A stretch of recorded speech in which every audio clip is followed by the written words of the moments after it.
welcome back to my channel. In today's video, I am going to be telling you guys 5 different books that I think make the perfect varied reading list for October, for fall, for Halloween. I wanted to go through all of my books and just really consciously pick good recommendations for you guys that I think would curate a really great reading list for you guys for this month. So in this list, we're gonna have like very different books.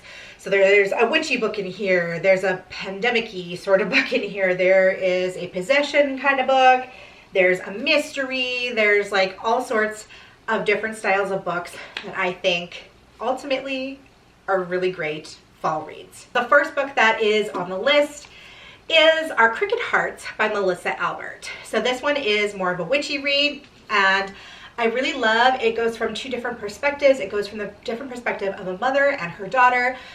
Basically, we're kind of following the mother as she comes into her own and starts to dabble in witchcraft. Things start to go a little bit too far. She starts to get into some darker magic, which she shouldn't be because she doesn't really know what she's doing.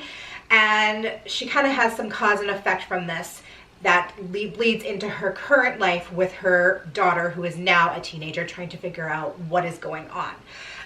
So the suburbs right now. 17-year-old Ivy's summer break kicks off with an accident, a punishment, and a mystery.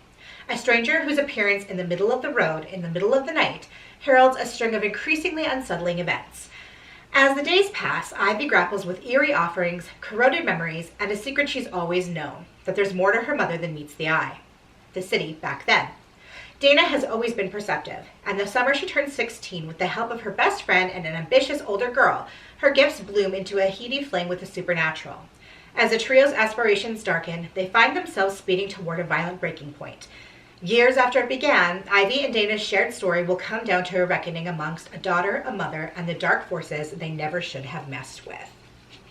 So if you're looking for a really good witchy read for the season, this is definitely one of my favorites. As you guys know, I love witchy reads. I'm constantly reading them, and this is a really good one that I can recommend to you guys. So next is one of my favorite Agatha Christie stories, and that is Halloween Party. So this one definitely is a really good mystery. If you like Agatha Christie, or even if you've never read her before, I definitely recommend starting with this one.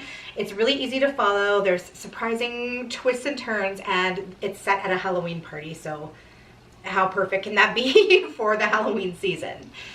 At a Halloween party, Joyce, a hostile 13-year-old, boasts that she once witnessed a murder.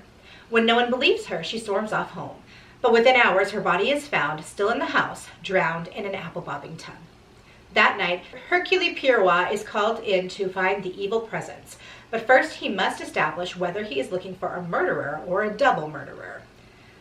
So, it's a classic whodunit from a classic mystery writer. You just can't go wrong. Like I said, it's set at a Halloween party. It's just perfect. Okay, so this next story is a book that I, to be honest with you, didn't rate overly high. I think I gave it a 3 on Goodreads. But that being said, I think this book definitely has an audience. And just because it wasn't necessarily me doesn't mean that a lot of you won't enjoy it. So that is Wilder Girls by Rory Power. So this one is almost kind of like, it's been kind of, I've heard it classified as a telling of the Lord of the Flies, which I can definitely see that.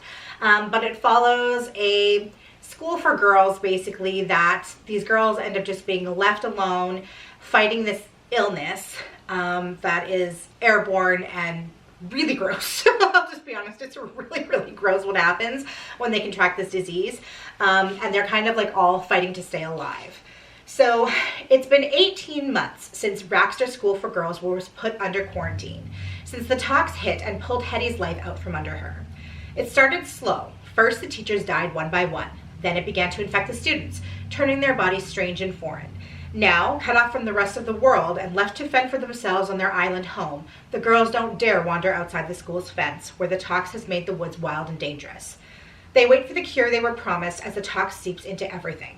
But when Byatt goes missing, Hetty will do anything to find her, even if it means breaking quarantine and braving the horrors that lie beyond the fence. And when she does, Hetty learns that there's more to their story, to their life at Baxter, than she could have ever thought to be true. So, like I said, this one, the vibe is very creepy. It's very ominous.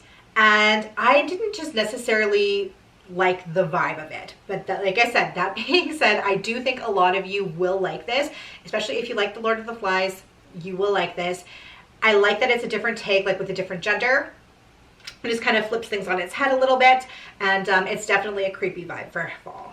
Okay, so next is a book that I've talked about before on my channel that I really, really love, and that is Imaginary Friend by Stephen Chbosky. So this is going to be a classic sort of thriller that you guys will definitely enjoy. If you haven't heard me say this a million times already, I just loved this book so much. Single mother Kate Reese is on the run. Determined to improve life for herself and her son Christopher, she flees an abusive relationship in the middle of the night with her child. Together, they find themselves drawn to the tight-knit community of Mill Grove, Pennsylvania. It's as far off the beaten track as they can get. Just one highway in, one highway out. At first, it seems like the perfect place to finally settle down. Then Christopher vanishes. For 6 long days, no one can find him, until Christopher emerges from the woods at the edge of town, unharmed but not unchanged. He returns with a voice in his head only he can hear, with a mission only he can complete. Build a treehouse in the woods by Christmas, or his mother and everyone in the town will never be the same again. So this one has a little bit of everything. There's the mystery of where he went. You're trying to figure out kind of where he was during this week that he was missing. You're not sure if he's possessed when he comes back. Like, things are changing. He's changed. And you're trying to like figure out what exactly is going on with him.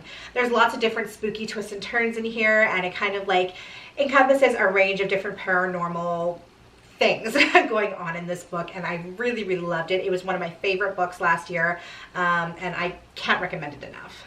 All right, next is a possession story that I have already talked about, and that is Come Closer by Sarah Gran. In this book, basically, we follow a woman as she becomes possessed. And it is very creepy. I just recently did a vlog. Well, I guess it hasn't been that recent anymore. It's probably already a couple months old. But I did a vlog rereading this book to see if it still scared me as much as it did the first time that I read it. I really recommend this one. If you are looking for an actual scary story that will scare you, this novella is it. It's just so creepy because the thing that made it the most scariest to me, I think, is things like come out of nowhere. All of a sudden you'll just get like hit with this like thought that she has, or something she says that comes out of her mouth that's just completely unlike her, and it's like jarring. It's something that's just like extremely inappropriate, or just like, whoa, like who says that, or who thinks that, you know? And it comes completely out of nowhere, and that I think is the thing that like kind of creeped me out the most about this book. But also just the thought of being inside someone's head as something else is taking over is very creepy. So you guys, those are 5 books that I think will make the perfect Halloween reading list for you if you are looking for some books to add into your TBR for this spooky season. Definitely pick up one of these and let me know in the comments down below how much you liked it if you end up picking one of them up. And yeah, go ahead and hit the subscribe button on your way out if you haven't already done so. I'd really appreciate that. And I hope you guys are having an awesome day, and I'll see you in my next video. Bye!